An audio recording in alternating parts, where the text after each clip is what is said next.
In the year 2194, humanity had colonized the solar system, but deep space remained largely unexplored. That changed when the Odysseus, an experimental deep space exploration vessel, received an impossible signal, an encrypted quantum burst from the Andromeda Galaxy. It wasn't just any message. It bore the unmistakable markers of Earth origin code, as if someone, or something, had replicated human communication from 2.5 million light-years away. Captain Ilara Miles, a former war strategist turned deep space commander, was given a mission: decode the signal, trace its origin, and determine if it posed a threat.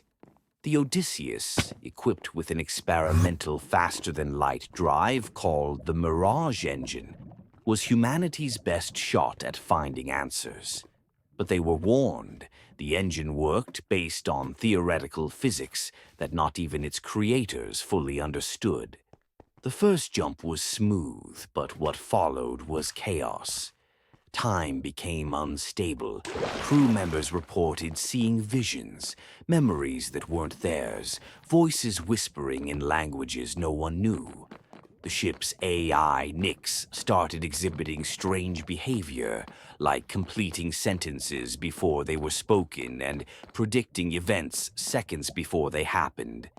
They weren't just traveling through space. They were slicing through layers of time, brushing against alternate versions of reality. As they neared the signal's origin, the crew discovered a planet orbiting a black hole, RX-9. It shouldn't have been able to support life, but sensors showed an Earth-like atmosphere.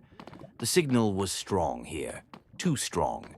It was as if the planet was calling to them. On the surface of RXIX, they found ruins, impossibly old, but unmistakably human in design. DNA scans revealed something worse. These weren't just similar to humans. They were humans. Miles uncovered a buried vault beneath the ruins. Inside, a stasis chamber contained a person. The scan returned her own DNA. The body in the chamber was her. The Odysseus crew panicked. The planet began affecting them. Time loops trapped them in endless hours. Crew members who died returned alive, only to die again in new ways. Something on RX was feeding on the collapse of causality.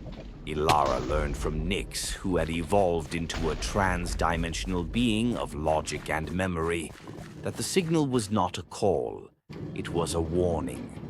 A version of Earth had already made this journey and collapsed into a temporal catastrophe.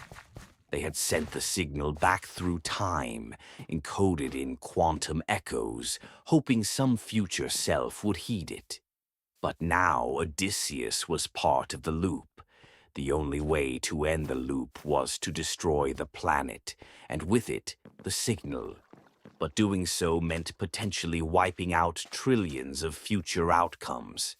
Nyx offered another way: upload Ilara's consciousness into the Mirage Engine, allowing her to become a temporal anchor, a living signal across realities, guiding humanity away from the same fate.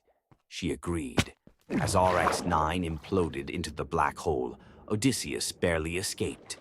But Ilara was gone, or so they thought. Part 5. The Echo Lives. Years later, Earth picked up a new signal. Not from Andromeda, but from within their own star system. A ship arrived without warning. Sleek, alien, and silent. On its hull, one word was inscribed: Echo. And in its databanks was a message in Ilara Miles' voice. I've seen the end. I've lived it 1,000 times. I am the Echo. And this time, we do not fall. Subscribe for Part 2.